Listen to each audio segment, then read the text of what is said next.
First, I completed multiplayer, now I completed zombies. As you can see here, Act 1, 100%, Act 2, 100%, Act 3, 100%, and furthermore, I did all of it completely solo. Come over here to the schematics. There is a few things that I'm missing. I still need to grind out some tier 3 contracts in order to get like the epic ether tool, the refined ethereum crystals. These are like the two main ones that I need yet. As far as the perks go, I mean, I have all the main ones that I want. I am still missing Deadshot, Elemental, Pop, and PhD Flopper. I'll get those eventually. Same thing with the ammo mods. I'm still missing Napalm and Shadow Blast. Both of these you actually get from tier 1 contracts, so again, I'll get those eventually. And I actually have both the Ray Gun and the Wonderwaff. The Wonderwaff you get from just completing the, normal act missions.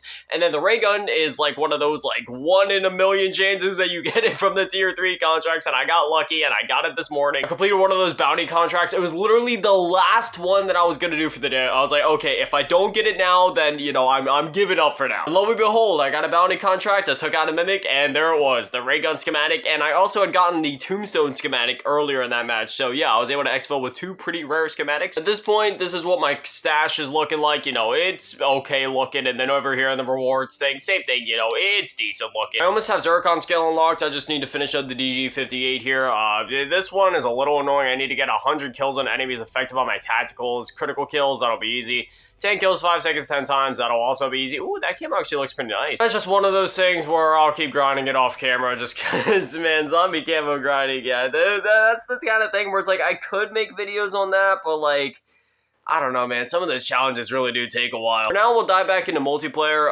At the time of me recording this, the season 1's going to be dropping tomorrow. We're going to be getting a bunch of stuff with that. We're getting a bunch of content, zombies and multiplayer. It's going to be a whole thing. As of now, I know I was saying I was going to do it like however many days ago at this point, but I am finally getting back into multiplayer, and I will finally be leveling up this, what was it even called? The TAC Eradicator. I'm going to level this up. I'm going to get it gold. Again, I know I've been saying it ever since this weapon came out, but I promise I'm actually gonna get it done now. I can't help it, man. As soon as I finished up Interstellar camo, I was just like, I went straight into zombies with the intentions of grinding out Borealis, but then I got really sucked into the missions over there and just wanted to get those done, and man, it was so awesome. I won't spoil it just in case y'all haven't done it yet, but man, if y'all haven't done like that final boss over there, dude, oh my, it is insane. And also, once you complete that final boss, you do get that like Bone Ripper skin, which is how I unlock that, the one that you guys saw in the main menu. And for anybody curious, because I know there has been a lot of misconceptions out there about what solo play is like in Modern Warfare Zombies. You can totally do it solo. Like, I did all of the bosses, all the missions, like everything in the game. I did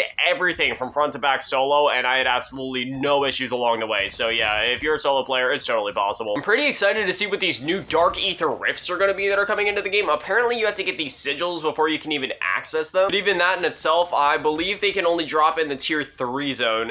So I guess the Dark Ether Rifts are really going to be like an endgame activity, which, that's cool with me. I think they said there's also going to be like another act to the missions thing, which good news is you don't need to have actually played act 1, 2, or 3 in order to get it. Like, you can literally just go in and play act 4 regardless of if you played the previous acts or missions or anything like that, which I think that's awesome because it took me, I'm not gonna lie, it did take me a little bit to actually get through all of the missions. So I can only imagine for some of the other players, like players that don't have as much time as I do to sink into the game, it would take them a while to get to that point. So it's cool that they're giving you that option right off the rip to just like, jump into Act 4 and do it, because in order to get access to the Dark Ether Rifts, I believe they said that you're going to need to at least complete like the first part, like the first mission of Act 4 at least to gain access to it. I know I just got that Ray Gun schematic this morning, and I also have my Wonderwaff waiting for me, but dude, I am waiting until tomorrow. I'm going to craft up both the Ray Gun schematic and the Wonderwaff schematic, and then I'm going to drop into the game with like raw Ethereum crystals. I'm going to get like pack 3, and then I'm going straight into the Rift. I wonder what this is going to mean for camo grinding, because up to this point, like just dropping in and doing like Outlast and Spore contracts has kind of been like the best definitive way of doing like camo grinding. And obviously I expect the zombies to be rather tanky inside of these Dark Ether Rifts, so I'm wondering what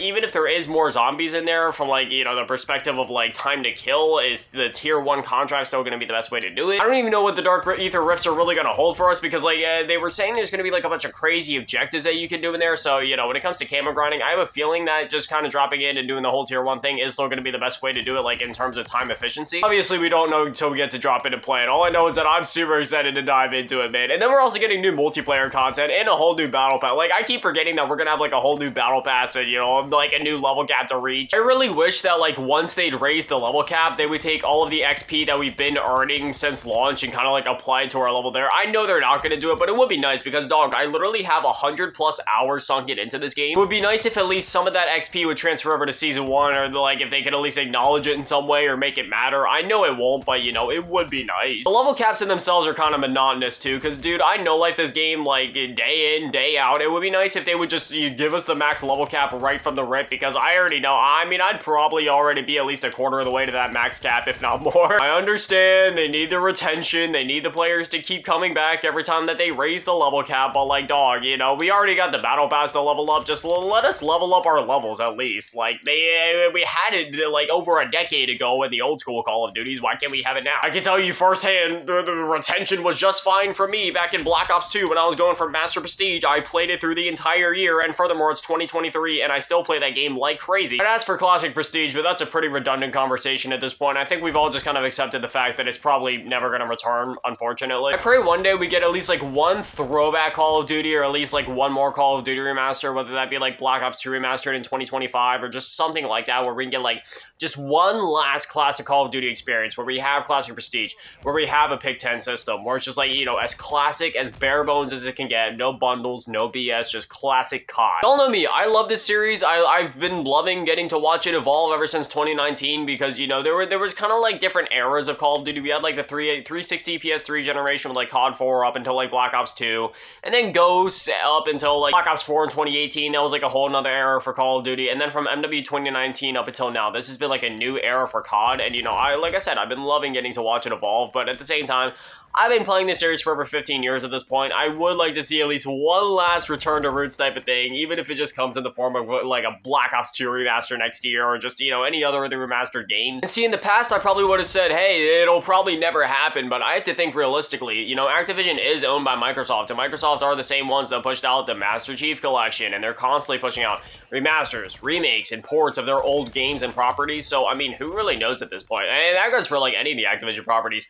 Who knows what could happen now with like Crash Bandicoot or Spire? Oh man, dude, I'm getting so excited just even talking about that, man. I know I look rather young, but believe it or not, I was there for that generation way back in the day for like Crash Bandicoot and Spyro. Unfortunately, you know, I wish I could just kind of like drop the whatever and just like tell you guys my actual age, but I'm not going to go into all of it now, but basically I have this really super creepy stalker guy where he found out my information, and he was texting me my information basically. And the long and the short of it is that there was two people with my exact name that live in my town, and basically he had it narrowed down to like this certain age range, and the ages were all relatively similar for the people that also have the same name as me. So along with those names and those ages, the addresses are also tied to it. So this dude was literally texting me my name, my age, and, you know, like these different addresses. Basically, if I ever confirm my age, then that means that he'll have my specific name, my specific age, my specific address. And that sucks, because again, he has a few different like names and ages that are tied to people that live like in my town. One of them, unfortunately, was in fact me. So, and again, the ages were all relatively similar. So there's still like there's enough room there for me to where like I don't have to worry about him finding me or anything crazy like that. Just because with the ages being so similar, you know, any of them realistically could have been me. But if I ever do come out and outright confirm my age, then that not only puts me, but more importantly, my family at risk. And yeah, I can't do that. One day, I'll be able to, you know, give you guys that information of, like, how old I am, because I don't mind telling people how old I am. It's just, you know, I gotta wait till I at least move and my information isn't out there. I love being a YouTuber, but, you know, I gotta say, sometimes some people in the internet, they just suck. Anyway, all that being said, you know, that's just a brief explanation as to why anytime in videos, anytime that I talk about my age, I just have to say I'm in my 20s. But yeah, back to the conversation. Like, I was there for the days of, like, Crash Bandicoot and Spyro and stuff like that. So, like, man, that gets me so excited just knowing that Microsoft, like, owns Activision Activision and those IPs now, because like, you know, we already got Crash 4 a couple of years ago, but like, what about a new Spyro game, or like any of those old IPs that they own now under Activision? Well, what about like the Transformers games from like the 360 and the PS3 generation? What if they add those like the back compatibility list? Like, I know there's like other licensing there with like the movie companies and stuff like that, but if they can get that worked out, dude, that would be insane. Those games were so good. The Tony Hawk Pro Skater 3 and 4 remake, we know that was in development, or at least they were talking about it at one point, but then it just kind of got shelved. Could we finally see that? I'm just waiting for the day when Call of Duty goes to Game Pass and like the DLC goes to Game Pass. That would be the most important thing, right? Like if the Call of Duties go to Game Pass, that would be cool, but like, what about the DLC? And I'm talking specifically for the old Call of Duties. I don't really care if the new ones go there. You know, they're new enough where I feel like they don't need to go in there, but like the older ones especially, I feel like it would be good for them to go in there. I spent like with all of their DLCs though, especially for like the Black Ops games with the zombies maps. Like if you put the games in there, that's cool, but if you don't put the DLCs in there, then you're kind of like, I wouldn't say defeating the purpose, but like that's a huge part of why people love those games. Like Black Ops 1, you got like Moon, Ascension, Shangri-La, Call of the Dead. Black Ops 2, you got Die Rise, Mob of the Dead, Buried, Origins. That would be huge, not just for the Call of Duty community, not just for the fan base of those old school games and getting more players, especially like the newer generation that are younger and just simply maybe weren't even alive for those games, but just again for like the Call of Duty community as a whole. And you know, even for like Game Pass's numbers, that would be huge for them, and it would just breathe so much life into those games. Man, I hope one day that happens, just so I'm able to get on Black Ops 2 and be like, man, look, there's thousands of players here. I can dive into a public match of multiplayer or squad up with some randoms on Origins or whatever, like it's 2013 all over again. A man can dream. A man can dream. But anyway, I'm gonna go ahead, grind out the Attack Eradicator. I'm gonna try to probably get it, you know, Interstellar today. I don't know. It's one of those things where it's like, man, I'll get to it when I get to it at this point. I have so many other weapons to grind out at this point with Season 1 coming out tomorrow. I'm not in any rush. All right, I already have Interstellar. I completed Zombies as is. I'll get the Attack Eradicator done, and then I'll get back to grinding out Borealis. I keep forgetting that after Borealis, we also have, like, Bioluminescent to go for it. And this grind, I underestimated this grind. It's gonna take a bit, but it'll all be worth it. But anyway, as always, massive shout out, thank you to all the Patreons and channel members. Thank you to all in the low baller tier, and mega shout out, thank you to all in the mid baller tier, middle last game, but daddy man, and the big shout out, thank you to all in the G tier, run of still no cheese go. Thank you guys so much. You guys are literal legends. I love you. Thank you guys for watching. Have an amazing day. Stay beautiful. I love you all. Peace.